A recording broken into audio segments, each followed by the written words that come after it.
Greetings everyone, peace to you all. Welcome to another episode of Praiseworthy Reviews, where we go through video games to see if they're excellent and commendable. Today, we will be reviewing Ender Magnolia, Bloom in the Mist, a dark fantasy Metroidvania by developers AdGlobe and Livewire that is a sequel to Ender Lily's Quietus of the Nights. In Ender Magnolia, players play as Lilac, an amnesiac attuner who has the power to tune the homunculi from the blight that affects them and the land of fumes. As usual, we will be evaluating the game based on 5 criteria: fun factor, educational value, cultural value, spiritual value, and cost.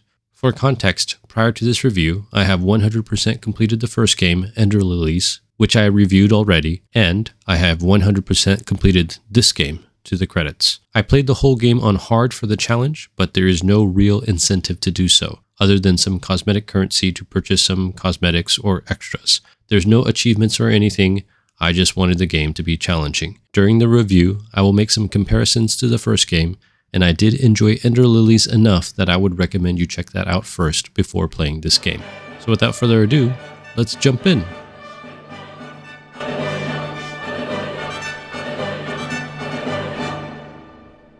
As with the first game, the core gameplay mechanics of Ender Magnolia, Bloom in the Mist are, of course, exploration and combat, with platforming playing more of a role in this game than in the first entry. I initially thought that we would have to start the first few hours of the game with that awkward belly flop that Lily had to put up with before she got the dash. However, the game psychs you out, and Lilac gets the double jump and the dash very soon. Gone is the slow start of Ender Lilies. Ender Magnolia gets you up and going pretty quickly. Lilac, like Lily in the first game, possesses the power to recruit allies to his aid, saving homunculi from their madness through his power of tuning, who then lend their skills to him. There are a wide range of skills, 30 in all, with each of the 10 homunculi providing 3. Unlike the first game, you cannot have 6 equipped at a time, only 4. I initially thought that this would make combat feel less dynamic, but a few hours into the game, I realized I liked the changes to the skills. Many of the skills are spammed less than in Ender Lilies, and you need to be more strategic about their use. I especially like the sort of categorization of the homunculi into different types of skills, such as the primary skills, the cooldown skills, the pressure skills, the parrying skills, and the autonomous skills. Lilac can only equip 4 at a time, but the player can set up different sets and loadouts, which can be swapped out at respites. And this is useful since you can set up different ones for bosses versus exploration. Compared with the first game, I experimented with different skills a lot more because the upgrade currencies you get to skills are specific to certain ones, so they are upgraded at different times. In practice, this means I at least tried out most of the skills, even if I would revert to some of my preferred ones. Like before, all enemies still have a stun bar that you can do break damage to in addition to their main health bar, but the hits feel weightier compared to the first game. Many of the moves have a stronger hit stun than in the previous game, and this aspect of the combat has improved dramatically. Another new aspect of combat is the elemental statuses like burning, freezing, shocked, etc., all of which both enemies and Lilac use in combat. Using the statuses yourself can feel like a small plus, but it's having an enemy apply a status to Lilac that is really noticeable. Many of the enemy types from the previous game are still present, just with new skins, but there are a number of new enemies that make the game feel quite fresh. Similar to Ender Lilies, some of the bosses can be tuned and recruited by Lilac. I have to say that I felt like the bosses of this game were even more interesting and bearing than in the previous game, with many of them having extremely unusual designs. Like the first game, most of the bosses have 3 or 4 attack phases, and most of them do not have surprise health bars or second forms. What I especially liked about the boss fights is that on hard they were actually difficult enough that I often had to experiment with different ability or equipment loadouts. Exploration is an integral part of the gameplay, and arguably even more challenging than in the first game. In the typical Metroidvania fashion, many areas are initially inaccessible until you acquire the proper traversal abilities. A few new actions that Lily didn't possess have been added to Lilac's repertoire. Level design is excellent and creative, with many of the areas feeling quite challenging, but also different in many ways. There are a lot of clever hidden areas, and many of the switches and shortcuts feel very well designed. My one complaint about the gameplay is with the respites. Respites are more spaced out than in the first game, which in itself would not necessarily be a negative on its own. I can understand the desire to do that to make the game more challenging. However, the boss runbacks are worse than the first game, which always had a save point near each boss. In this game, however, Several of the bosses or mini-bosses have runbacks that feel kind of unreasonable and waste a little bit of time. The map is a massive improvement over the first game. Everything that was positive about the map in the first game remains.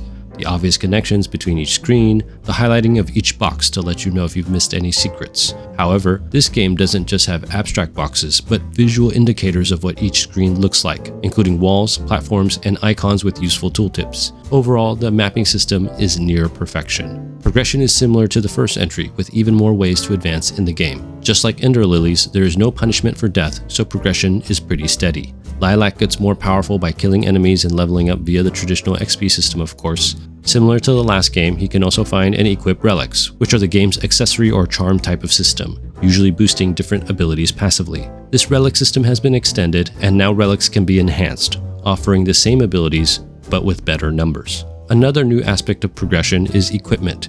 Carapaces alter your ability to parry, bracelets offer different stat bonuses, and the totem offers some sort of healing ability. These loadouts can actually assist different types of gameplay, which allow higher degrees of customization. As mentioned earlier, Lilac can recruit additional homunculi to unlock more combat skills, as well as enhance abilities for them. Lilac can also acquire items for more relic slots and HP bonuses. The platforming of Magnolia is more intense than in the previous game. There's an increase in platforming sequences, many of which are more challenging than in the first game. The questline for the true ending requires some tricky platforming, combat, and exploration, which I thoroughly enjoyed, even though I could see how some might find it frustrating. Overall, I loved almost all gameplay changes except the lengthier runbacks, so I'm going to give the game 5 stars for fun factor. Ender Magnolia has little factual knowledge, even less than its predecessor. In many ways, it feels like it was made to be more accessible, but that has the side effect of feeling more dumbed down. The vocabulary is not as interesting.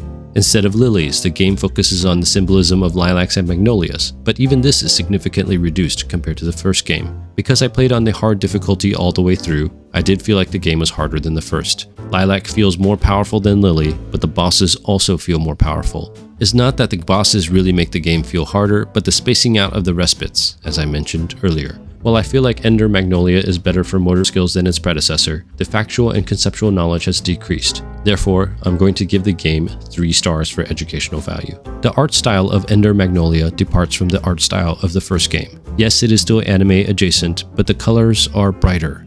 The lines are more detailed. The styles are more modern, but some may actually prefer the more tragic and fallen look of Land's End over the Land of Fumes.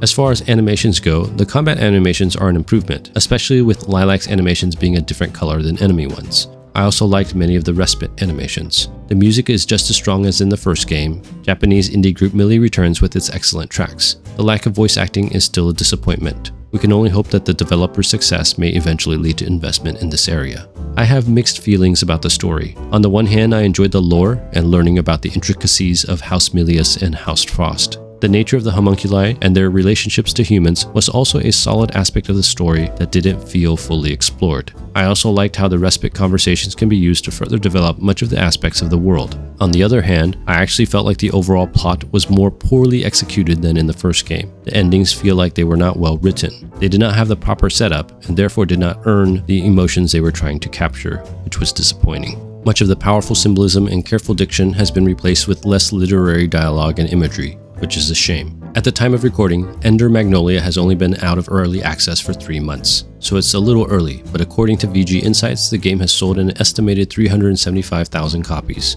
and I wouldn't be surprised if there was a sequel. Overall, even though the art and animations are better, and the music is equal, the writing is worse, so I'm going to assign Ender Magnolia 4 stars for its cultural value. Ender Magnolia has approximately the same amount of negative content as Ender Lilies, but the negative content is different. There is still no drugs or vulgar language. There is some blood and violence, but honestly, it's less than the first game. However, there is some smoking that gets away with not being labeled as smoking, because in-game there's smoking perfume. There's also some slight sexualization of one character, but it's not too bad. As far as positive content is concerned, I think there's more than in the first game. There are some positive interactions among the many of the characters in the game, which are quite wholesome. ESRB rates Ender Magnolia as T for teen, which I think is a little restrictive but okay. From a Christian perspective, the themes of the game were generally positive. For more analysis on the themes of the game, check out my biblical themes video for Ender Magnolia. Overall, I'm going to give the game 4 stars for spiritual value. Ender Magnolia does a reasonable job of respecting the player's time and money. The fast travel system remains excellent, and with the significant improvements in the map, there's little to complain about in this area. However, as I mentioned earlier, some of the runbacks are poorly designed and do waste a bit of the player's time. For the time poor, the main story could probably be completed in about 16 hours if you're playing quickly. For the time rich, the game took me about 30 hours to complete 100% of the achievements, collect all the collectibles, and get the true ending.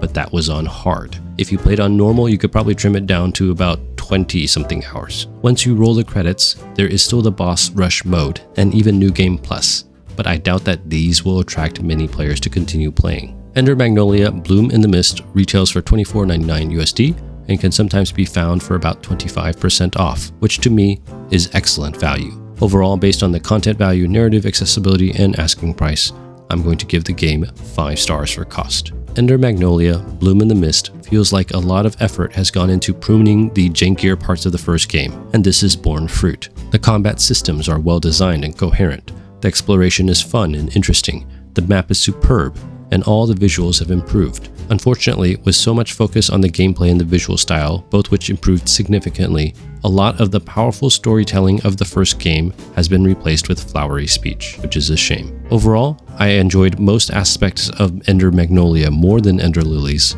with the exception of the story. Based on the criteria discussed in the video, I subjectively assign Ender Magnolia Bloom in the Mist the rating of Genre Gem. That's all I have for you in this video. Bless you guys. Thank you so much for watching, I really appreciate it.